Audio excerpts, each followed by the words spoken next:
has come for the last speaker of the day. I'm a huge fan of this guy. I follow his work, as I'm sure many of you do. And he goes by the name of Joe Tegtmeyer. He's a drone pilot and a reporter at SpaceX, Starbase, and Giga Texas, and just gets some amazing drone shots of all the factories. So, Joe, why don't you take it away? Let's welcome Joe Tegtmeyer to the stage.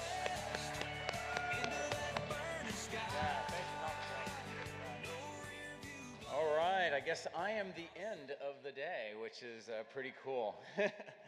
But you probably know me of flying drones at Giga Texas, and you might wonder, why are you going to be talking about space today? What is your qualifications, and why aren't we talking about Giga Texas? And just a real brief introduction for me is, for those that don't know, is space is my actual background. I started off like many kids, very interested in space. I wanted to be an astronaut, but I did a next step beyond that. Frank Borman was my mentor, and he helped put me onto the path that I took through my life. I went to the Air Force Academy. What's that? Oh. So anyway, I went to the Air Force Academy to study to become an astronaut. I got degrees in astronautical engineering. Air Force Institute of Technology sent me to the Ohio State University, where I got double masters in aero and astronautical engineering. I was a pilot in the Air Force, and that was my whole goal, and to become an astronaut.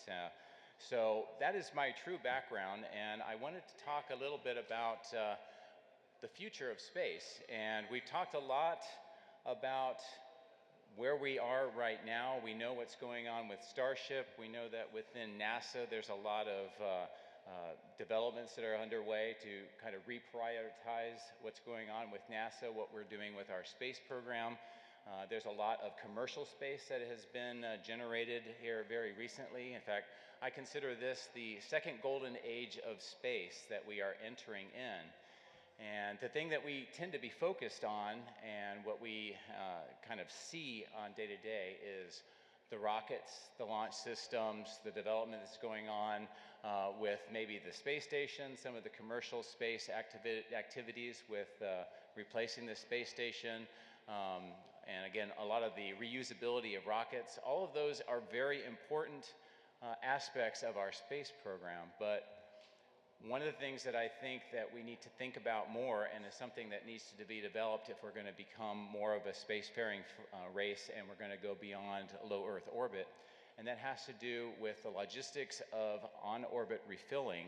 That is going to be the key part of taking us from just being a low Earth orbit civilization, where we've seen everything except for the Apollo. We've basically stayed in the low Earth orbit regime of the Earth.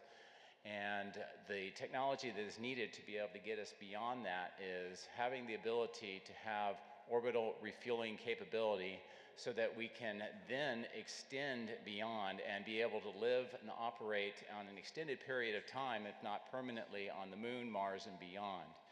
And the parallels that I want to kind of bring to your attention as you think about that has to do with aviation and its development over time. Specifically, if you think back to the 1920s. And the reason why I talk about that is I think there's a lot of parallels of what's going on with space at this moment in time, in this second golden age of space. If you look back at the 1920s, the aircraft that we had at the time were pretty limited. They were generally wooden with canvas. We saw some images up here that Robert showed a little bit earlier, and there was great limitations to what we could do with the aircraft. We could go in short distances, we could carry very minimal payload, and we were looking at what can we do to improve the capabilities of aircraft at that time? And there was kind of three general areas that they could try to develop, and it's very similar to what we're seeing today. One of which would be, can we make the aircraft better? Can we make them bigger? Can we make them stronger? Can we put more payload into them? Can we have different kinds of propellant or engines that can get us farther distances?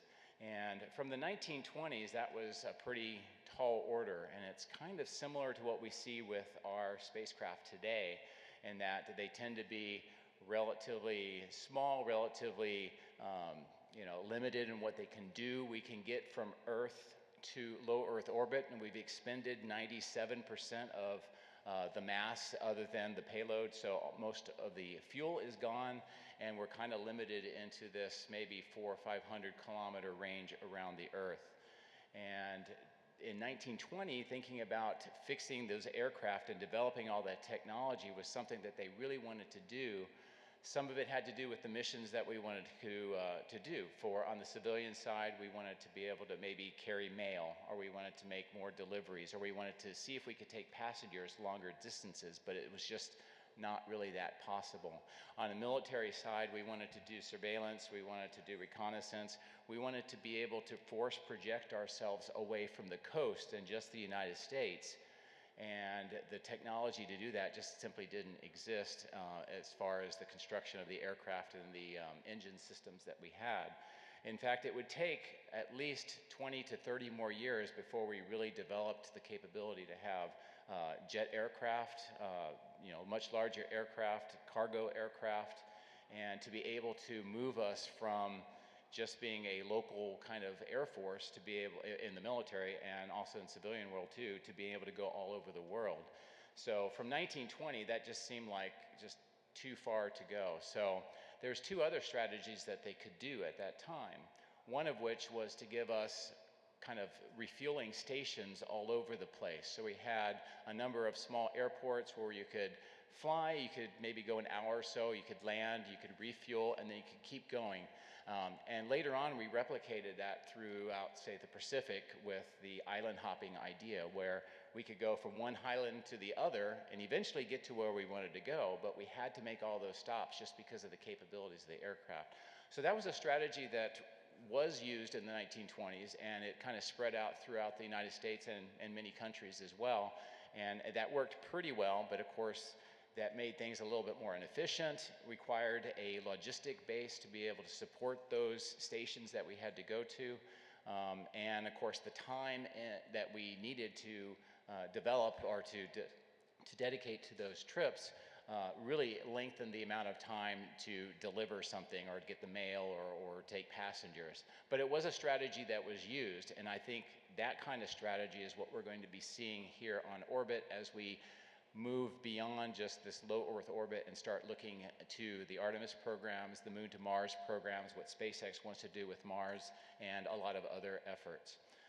The third way that they could try to extend the range of aircraft back in the 1920s was through air refueling, and it was very basic at that time. It was quite dangerous too. They would have these aircraft that would try to get close enough together, and they'd have essentially a rubber hose that would go down, and they would try to connect it to the fuel tanks and then refuel the aircraft, and that would be a way of extending it by not having to land. And there was some success, but of course the technology at that time just wasn't fully developed, and it really wasn't the thing that they could rely on in the 1920s. So of all of those three strategies, it was essentially trying to have those bases spread all over the country, and that was the way that we operated.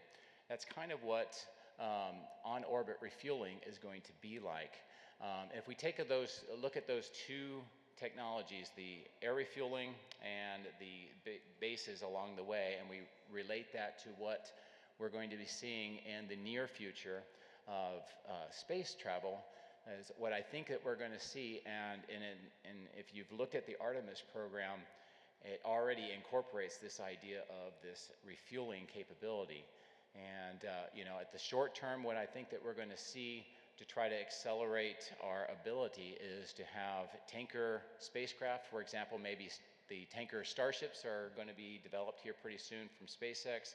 Blue Origin has also got some sort of need for refilling for their human landing system.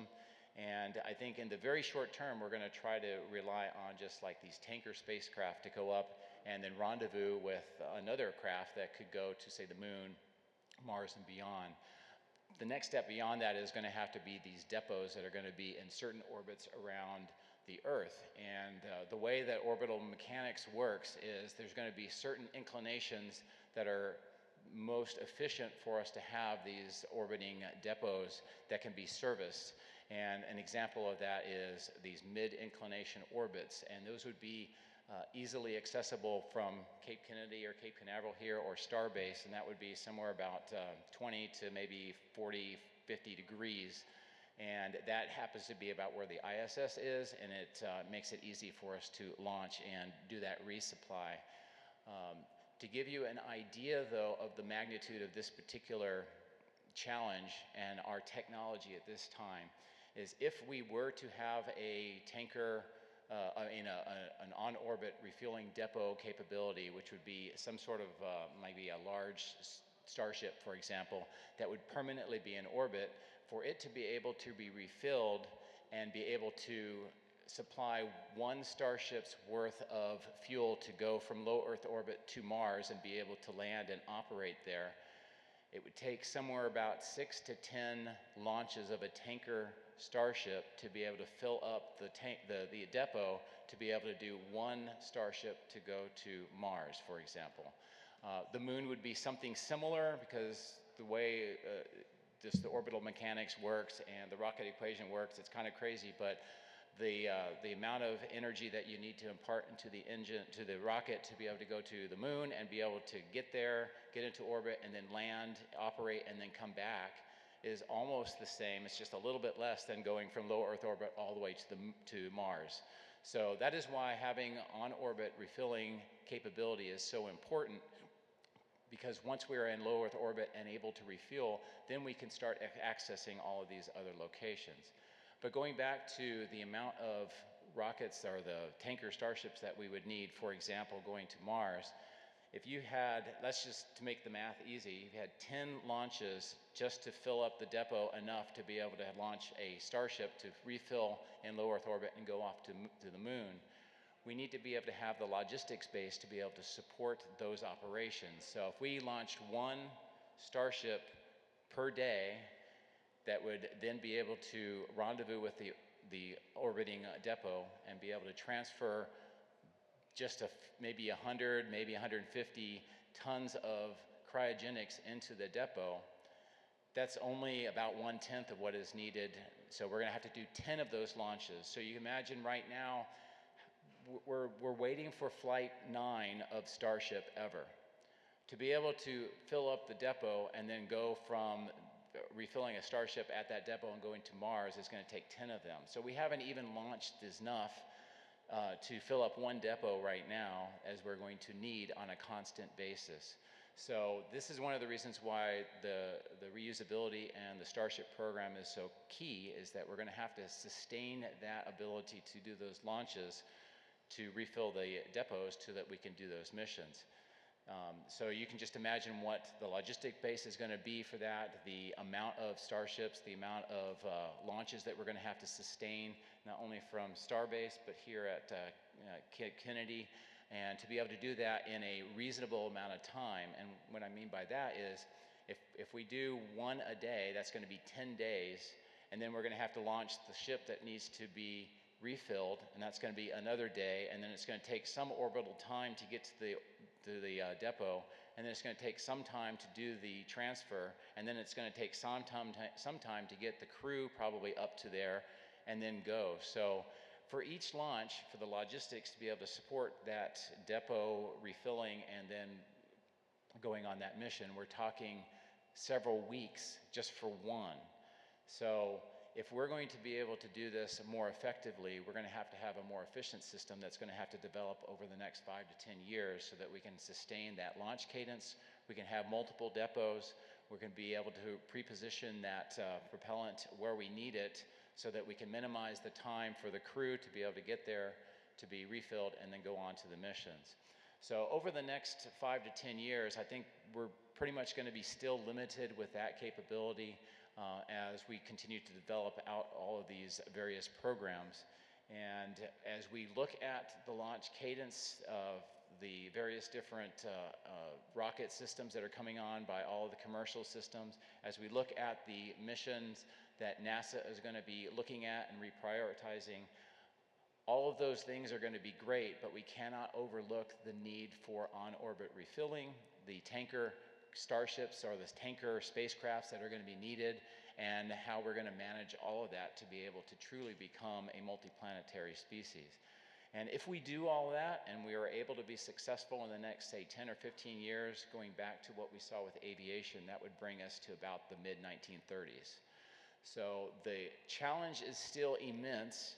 This is the second golden age of space. I am very excited about that, and seeing all of these developments and watching all the launches and people like Robert having all of the video and sharing it with everybody is super important.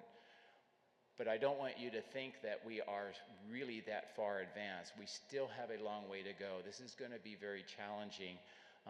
And if we are successful in the next 10 or 15 years, just think aviation-wise, we're going to be about in the mid-1930s.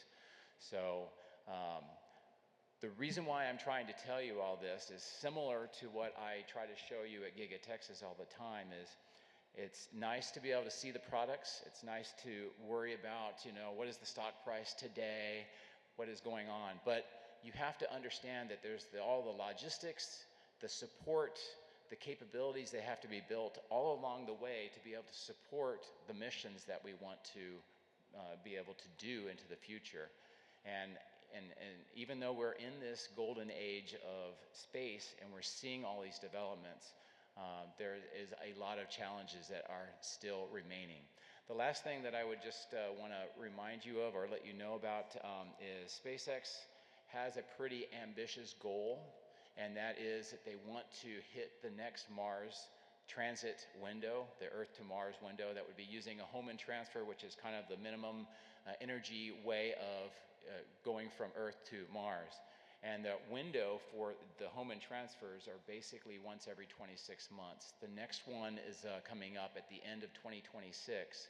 And SpaceX has said that they want to send starships to Mars if they can in that window.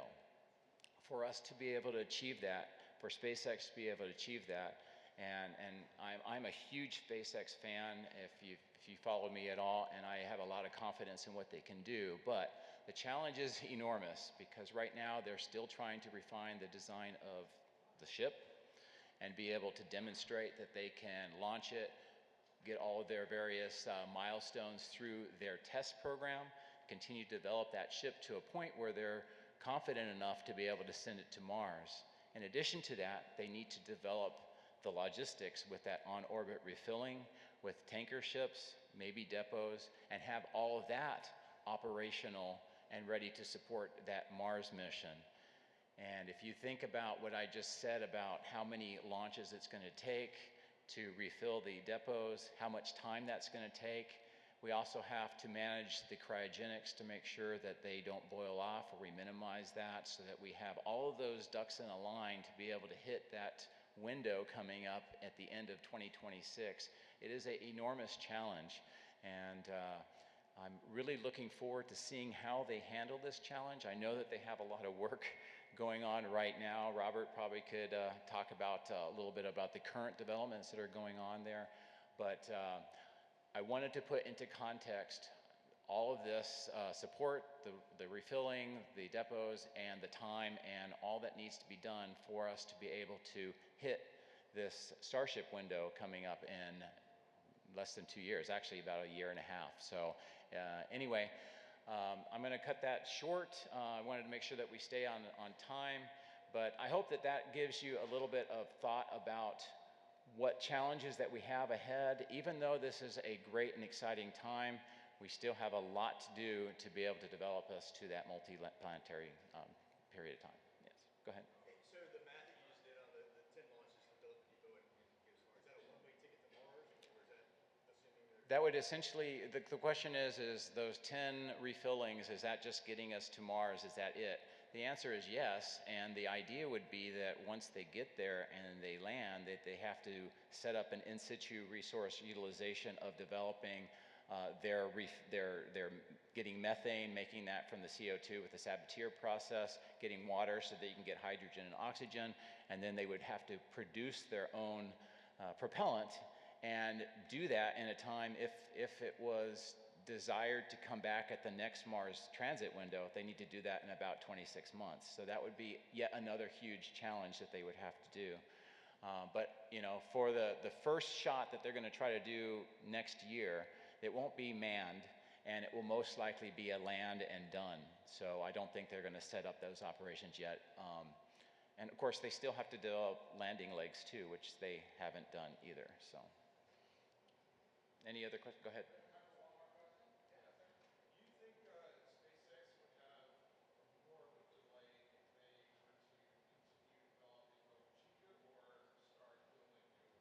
The question is would SpaceX be more delayed, or are they being delayed by developing in Starbase versus developing here at Cape Kennedy or Cape Canaveral?